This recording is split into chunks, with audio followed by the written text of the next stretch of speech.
Welcome to Mariners Fan Central. Hello, everyone, and welcome back to Mariners Fan Central.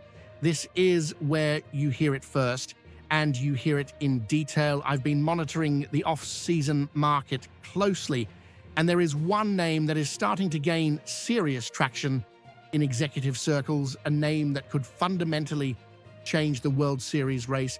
And yes, the Seattle Mariners are involved. I am talking about Tarik Skubal. For those not tracking, Skubal isn't just an ace, he is arguably the most valuable pitcher in baseball right this moment. He just won his second consecutive American League Cy Young Award. Over the last 2 seasons, he's posted a 2.30 ERA and 6.90 strikeout-to-walk ratio.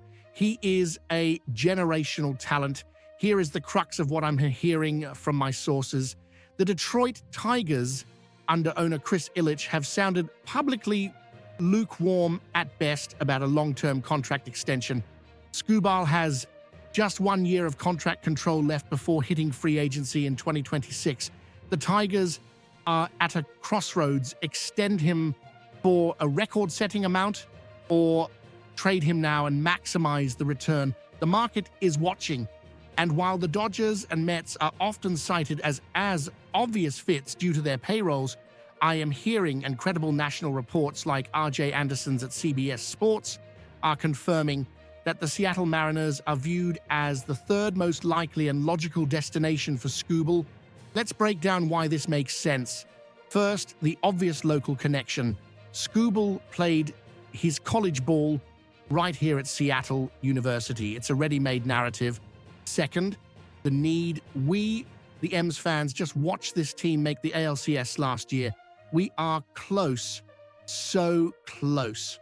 Skubal isn't just an upgrade, he's the final piece that puts you over the top against the Astros and the Dodgers. And third, there is precedent.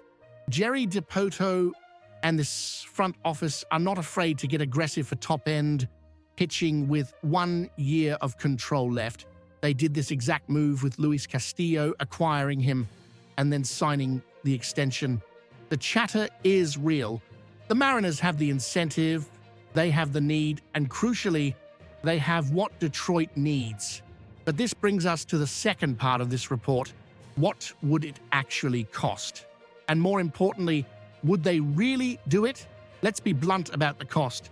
The starting price for Tarik Skubal will be astronomical, and it should be. The Tigers won't just want prospects, they will want future all-stars. Sources tell me any conversation starts with names from the very top of our prospect list. We are talking about a package that would likely require one of Colt Emerson or Cole Young. It would likely require Harry Ford, our top catching prospect, and it would likely require Lazaro Montes, or perhaps one of our high-ceiling young arms like Cade Anderson or Jurangelo Scheincher.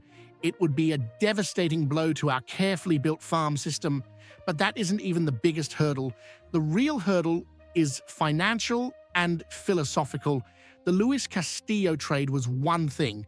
The extension he signed, 5 years, $108 million, was an excellent value. Tarik Skubal is not going to cost $108 million.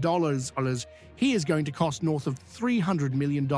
This would be the largest guarantee for a pitcher in franchise history, and this raises the core analytical question I'm hearing debated behind the scenes.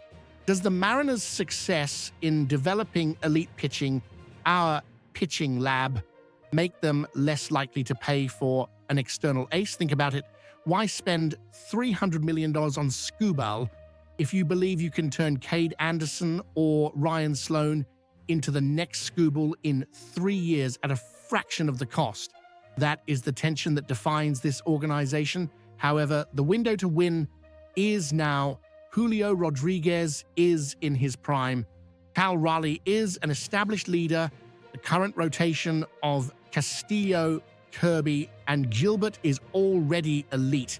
Adding Tarik Skubal to that, you're looking at one of the best rotations in modern baseball history. So this is the situation. The buzz is real. The M's are confirmed as a top suitor. We have the farm pieces to make the most compelling offer. The local connection is a bonus. But it all comes down to this question: is the front office willing to trade the future, Emerson, Ford, Montes, and tear up their fiscal philosophy to pay Skubal the largest pitching contract in team history? That is the decision that will define the next era of Mariners baseball. I need to know what you, the M's, think. Do you pull the trigger? Do you make the trade, even if it costs Colt Emerson and Harry Ford to secure Skubal? Or do you hold the prospects and trust our development system? Leave your comments below. This story is moving fast. Make sure you're subscribed and have notifications on right here at Mariners Fan Central. I'll be tracking every call and will bring you the updates the second I get them.